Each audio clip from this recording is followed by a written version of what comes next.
So I'd like to welcome Dr. Regan Gurung from Oregon State University here to talk with us today. I've known Regan for many years. We've worked on some projects together and we've run across each other. We've done lots of conferences together. And Regan is someone who is working in both a teaching center, half-time in a teaching center. He also has been involved heavily in teaching psychology, which is one of the areas that has really had an impact on the entire world of higher education teaching, because it's one of the bigger areas that has focused on teaching within the discipline. So I appreciate you taking a little bit of time to chat with us. Very welcome, Chris. Always good to chat and love all the stuff you've been doing at the center and all these years. So yeah, it's always a great opportunity to chat. I wanted to just get your take on this issue because Oregon State is such a different kind of institution than Springfield College is because we're very small. You said you have close to 1,000 majors in psychology. That's half of our student population. Yeah, that's right. I just wanted to get your feel for some of the issues involved in what happened when we went from face-to-face to remote and how you see that playing out with the way we might have to shift to remote again and how you see that as being somewhat different from online teaching. So I think one of the big differences is the neat things to state right out of the gates is that good teaching is good teaching. And not all of us have had the training or the time to teach well, pandemic or no pandemic.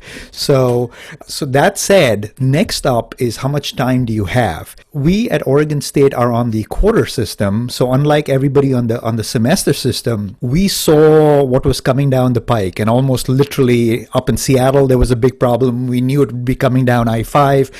And so we were ready to make that pivot for an entire term.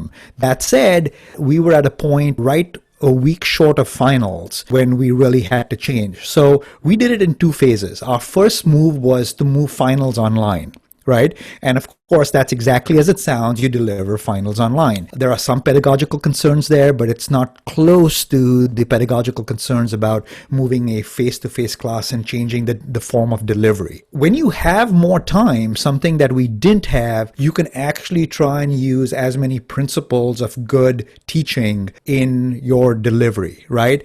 And I think one of the biggest issues here is the conflating, and I know you've talked about this and written about this, is the conflating of remote versus online. And when I think about the differences, I think there are two big differences. Difference number one is how much time do you have to put your course together? Most online courses are literally designed by teams of faculty and instructional designers working together, sometimes over 6 months, sometimes over 9 months to prepare something. That's online teaching, right? That's online teaching. There's design, there's backward design. They're putting in all these elements that are important. In remote teaching, for example, we had 2 weeks and in some cases 1 week to go, hey, you can't go in face-to-face, do something online. I think what faculty had to do within the space of 1 week or 2 weeks is even different from what we faculty are doing as we look to the summer and as we look to the fall. Now, even though we may not know that much more about what's going on in the fall, but at least now we can prepare a priori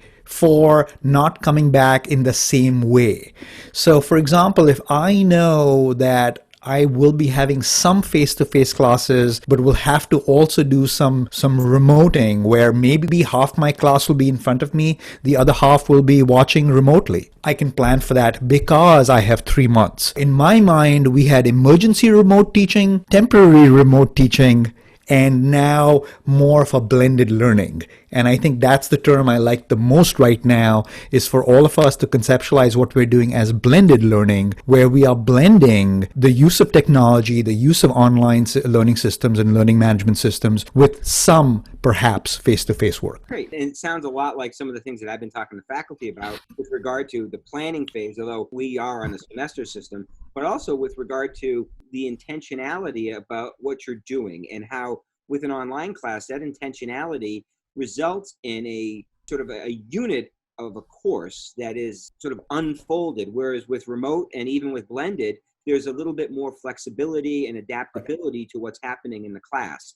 And I think that's really important for faculty to have some of that agency in a class too, because that's what they're typically used to in a face-to-face class. Well, and I think, one of those degrees of freedom, as it were, are the synchronicity. There's a big difference between doing something synchronously and doing something asynchronously. There's the term hybrid class. I mean, hybrid classes, or even most online classes tend to be asynchronous. I mean, across the board, if you take an online class, it's asynchronous. I think what happened for many of us when we made this switch, we were so used to seeing our students twice or thrice a week, is that we immediately wanted to do that in an online setting. And it was difficult to take into the fact that with difficult living conditions, with bandwidth problems, with internet, it may not be possible for somebody to now attend class at one particular time. So I think when we look ahead, we've got to think about what elements of our pedagogy have to be live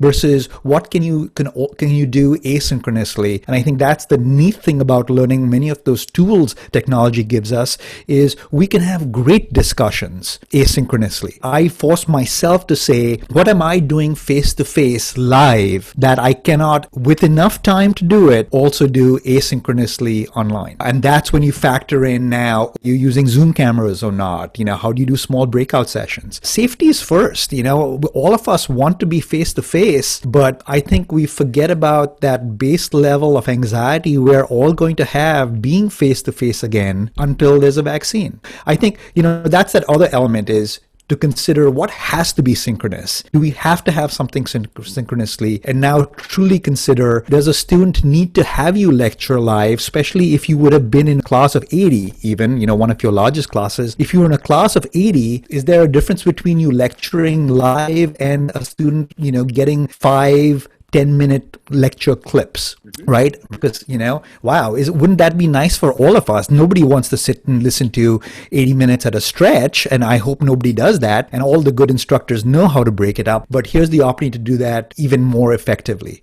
I know it's pushing me to use any class time, and that's why I don't even like the term online lectures. No, it's online class or remote class, because we've got to think about the unit as class time, not a lecture. I would hate for a student to say, oh, I've got to go to that online lecture. Instead, I want it to be, hey, my class is online. What are all the cool things we'll be doing in it? Oh, I appreciate that. Thanks, Regan. Great to talk to you. I really appreciate your perspective. Thanks very much, Chris. All the best.